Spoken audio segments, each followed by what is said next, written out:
Welcome to the Techmeme Ride Home for Tuesday, September 13th, 2022. I'm Brian McCullough. Today, Google does what it does best, kills a product line.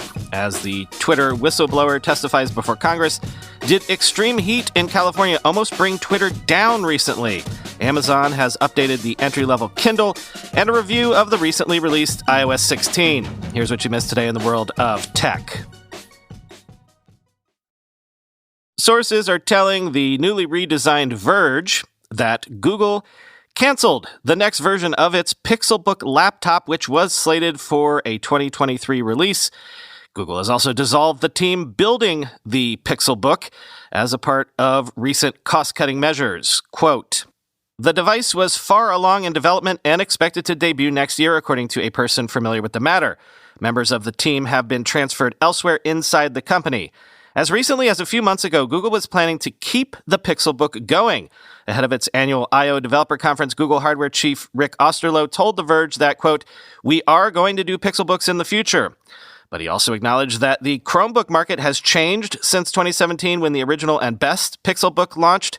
"What's nice about the category is that it has matured," Osterloh said. "You can expect them to last a long time," end quote. One way Google might be thinking about the Chrome OS market is that it simply doesn't need Google the way it once did. Sundar Pichai, Google's CEO, has been saying for months that he intends to slow down hiring and cut some projects across the company. In some cases, that means consolidating where investments overlap and streamlining processes, he wrote in a July memo. In other cases, that means pausing development and redeploying resources to higher priority areas. The Pixelbook team and the Pixelbook itself were casualties of that consolidation and redeployment. Google's hardware strategy, particularly with the Pixel devices, has been both to make good products and to try to show other manufacturers how to do the same. It began investing in Pixel phones as a way to show off what Google's take on Android could look like. More recently, the company is re-engaged in making smartwatches, with the Pixel Watch to come in a few weeks, and building an Android tablet due to ship next year. Both of those latter devices exist in categories where most Android devices have failed. Google is trying to convince developers, manufacturers, and customers that they can be good. In a similar way, Google spent nearly a decade trying to prove to the world that a high-end Chromebook was a good idea. With the first Chromebook Pixel in 2013, it went deliberately over the top, putting Chrome OS, an operating system Google's then CEO Eric Schmidt had said would be featured on completely disposable hardware, onto a gorgeous device with a $1,300 price tag. Google never meant for the Chromebook hardware to matter, but the hardware does matter, and so Google made the best hardware. Still, the Pixel and the later Pixelbook models were niche devices with high prices, and while Google doesn't break out its Chromebook sales, it was clearly too expensive to make real noise in the broader laptop market, end quote. Mike Elgin tweeted it, so I don't have to say it myself, quote, "Because getting passionate users invested in a product, then killing that product is what Google does best," end quote. And Nilay Patel, also from Twitter, quote, "One theory I have about Google is that the company is so relentlessly driven by data that it can only really see the past and never quite invent the future," end quote. Is a similar critique of Meta valid?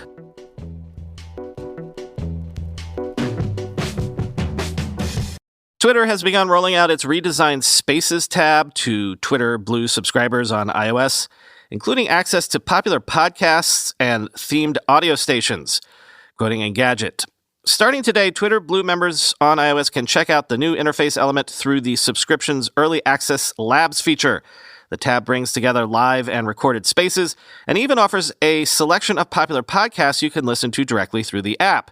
If the interface Twitter has gone with doesn't look ideal for finding a specific podcast or episode, that's by design. The tab won't replace dedicated apps like Pocket Casts.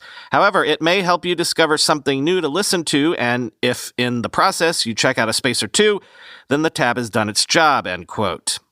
I've actually got to head into the city to record a talking head spot for a TV show this afternoon, so I won't be able to check this out myself. If any of you find this podcast, the Techmeme Ride Home, in there, please send me screenshots and your general impressions. Thanks in advance.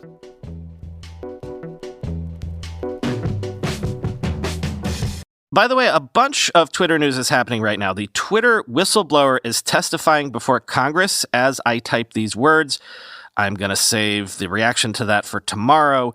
Twitter was apparently forced to shut down its entire Sacramento data center recently due to extreme heat in California and warned internally that if another data center went down, it would or could result in Twitter outages for some users because Twitter is now in a, quote, non-redundant state, which is among the things that the Twitter whistleblower has alleged. That Twitter's security infrastructure especially, but also their infrastructure in general, is in such a state that there are serious worries that the site is forever on the edge of just breaking completely. Quoting CNN, major tech companies usually have multiple data centers in part to ensure their service can stay online if one center fails. This is known as redundancy.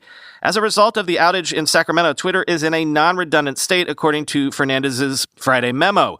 She explained that Twitter's data centers in Atlanta and Portland are still operational, but warned, quote, if we lose one of those remaining data centers, we may not be able to serve traffic to all Twitter's users, end quote. The memo goes on to prohibit non-critical updates to Twitter's product until the company can fully restore its Sacramento data center services. All production changes, including deployments and releases to mobile platforms, are blocked with the exception of those changes required to address service continuity or other urgent operational needs, Fernandez wrote. The restrictions highlight the apparent fragility of some of Twitter's most fundamental systems, a problem Peter Mudge Zatko, Twitter's former head of security who turned whistleblower, has raised in a disclosure sent to lawmakers and government agencies in July, end quote. Also, according to sources, a majority of Twitter's shareholders voted in favor of the $44 billion sale to Elon Musk, whose $54.20 per share deal looks pricey in the current environment. Quoting Tuvia Elbaum on Twitter, pricey? Pricey is 10%, maybe 15% more. It's a 33% increase in the current stock price, end quote. So yeah, there's logical interest for the shareholders of Twitter to want that money. But this Twitter shareholder, meaning me, voted against the deal because I think Elon is going to break what I like about Twitter. But of course, it looks like it's going to break maybe even worse if he doesn't buy the site. So, shrug shoulders emoji.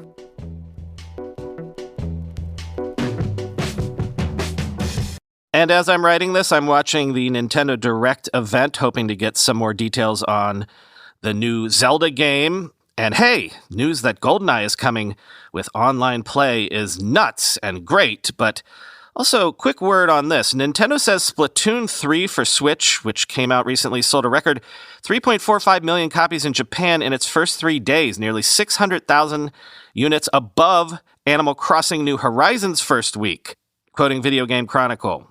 The Splatoon series has enjoyed continued popularity in Japan. According to Famitsu, Splatoon 2 was the 5th best-selling Switch game overall in the country as of March 2022. However, with 4.03 million copies sold as of that month, it's likely the latest entry will overtake its predecessor in just a few weeks. In VGC's Splatoon 3 review, critic Matthew Castle called the game Nintendo's safest sequel. Quote, its back-of-the-box features read more like generous patch notes than a bold invitation to a world of ink-flinging revolution. But if it provides solid fun within those baby steps, does it truly matter? In a game where 0.1% can result in its biggest thrills, a major splash of paint isn't always required, end quote. I've never actually tried Splatoon. Maybe it's time to give it a go.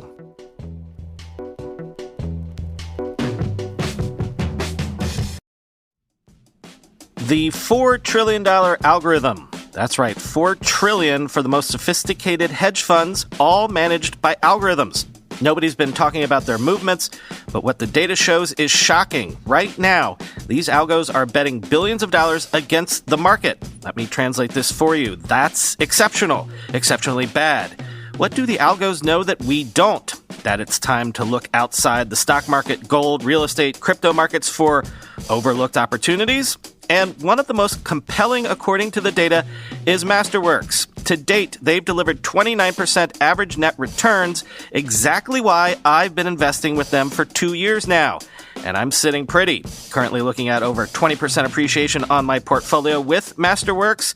With results like those during this economy, obviously there's a wait list to join, but Masterworks is giving my listeners priority access to skip the line. Just go to masterworks.com/ride. That's masterworks.com/ride. See important Regulation A disclosures at masterworks.com/CD. Earn your master's in IT from the prestigious University of Cincinnati's School of IT. The curriculum at UC Online is 100% online and asynchronous, meaning you log in when it works for you.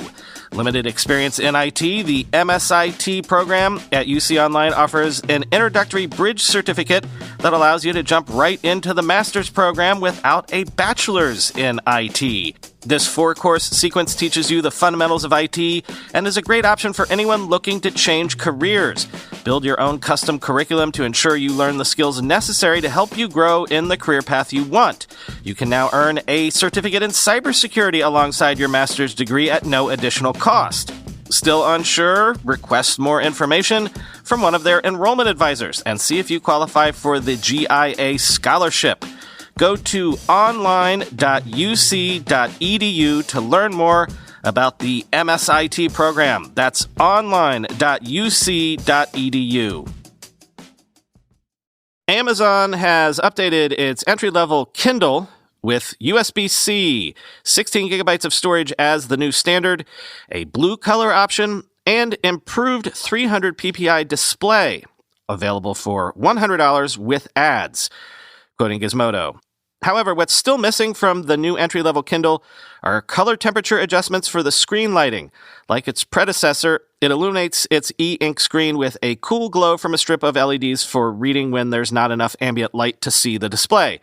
But unlike on recent Paperwhite models, you can't switch the lighting to a warmer hue for when you're reading later at night and you don't want to stare at blue light. The Kobo Nia has the same limitation, which means that, at least for now, screen lighting temperature adjustments aren't a feature you're going to find on a sub-$100 e-reader. And while the new Kindle starts at $100, that's for the lock screen ad-supported option. If you don't want ads, the price is $120 instead. Both options are 10% pricier than their predecessors, but for a limited time, Amazon is throwing in a 4-month subscription to Kindle Unlimited, which is twice as long as the usual trial period. Alongside the updated Kindle, Amazon is also releasing a new version of the Kindle Kids, which brings with it all of the same hardware upgrades, including USB-C charging, better battery life, extra storage space, and a 300 ppi e-ink screen. It also comes with one of 3 different covers with either a Space Whale, Unicorn Valley, or Ocean Explorer design, as well as a 1-year subscription to Amazon Kids Plus. That plan provides access to thousands of books, plus other kid-friendly content. Unlike the standard Kindle, the Kindle Kids also gives parents access to a dashboard where they can set up reading schedules and limit access to content past bedtimes, plus allow kids to request content such as new ebooks without them being able to outright buy it themselves. A welcome limitation in a time of rampant microtransactions, end quote. So I know I've basically inserted myself into every segment on the show thus far today, but come on, Amazon. No update to the Kindle Oasis? I'd love USB-C on that bad boy too, and the one I've got is so long on the tooth at this point, the battery life is becoming a serious issue.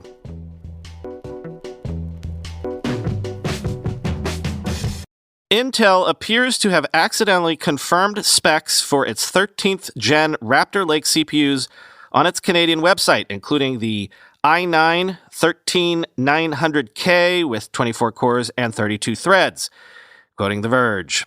A day after confirming an upcoming 13th gen CPU will run at 6 GHz at stock, Intel published and then quickly deleted specs for its Core i5-13600K, Core i7-13700K, and Core i9-13900K CPUs.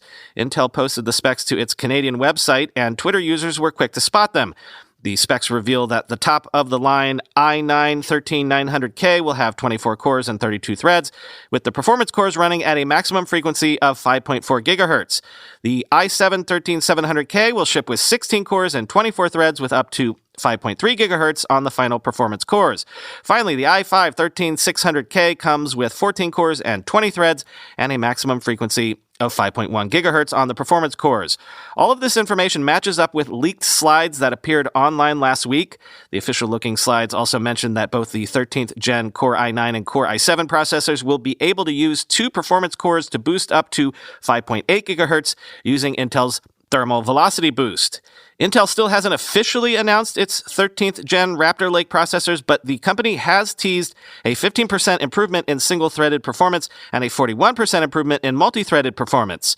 AMD is set to launch its 16-core Ryzen 9 7950X chip later this month, and it will be capable of boosting up to 5.7 gigahertz. Intel claims at least one of its 13th gen chips will be able to run at 6 gigahertz at stock.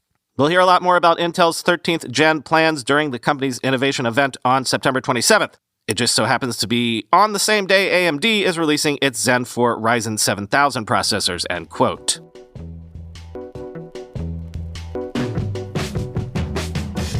Finally today, another one of those high-priority update notices for you. Alongside iOS 16, Apple has also released iOS and iPadOS 15.7, macOS Monterey 12.6, and macOS Big Sur 11.7 to fix the 8th actively exploited zero-day since January. So go update all your things, people. Also word that Apple plans to add a clean energy charging feature to iOS 16 later this year, optimizing iPhone charging times for when the power grid is using cleaner energy sources. And if you updated to iOS 16 yesterday, here's David Pierce's review in The Verge. He says, lock screen widgets, while not interactive, are an instant upgrade, and the myriad other changes make the iPhone more functional and easier to use. Here's his conclusion, quote, "As far as Apple is concerned, I think the company is on the right track. It is clearly invested in turning the iPhone into more than just a collection of apps. It wants the phone to be lively and interactive and to get you what you need without requiring you to enter into somebody else's universe. The business and antitrust implications of that thinking are complicated and fascinating and not for this review. I like the idea that my iPhone has all my stuff and the wherewithal to show it to me in the right places without me having to go looking for it. But to really make this work, Apple's going to need to push even harder on notifications, widgets, live activities, and even the dynamic island. All the big picture stuff aside, iOS 16 makes most parts of the iPhone at least a little bit better. That's where Apple is now. Polishing, tweaking, fine-tuning. If Apple has whiz-bang new ideas about how tech is supposed to work, I bet they're not coming for the iPhone. The iPhone's just gonna keep getting a little better every year for a lot of years to come. What are you gonna do? Switch?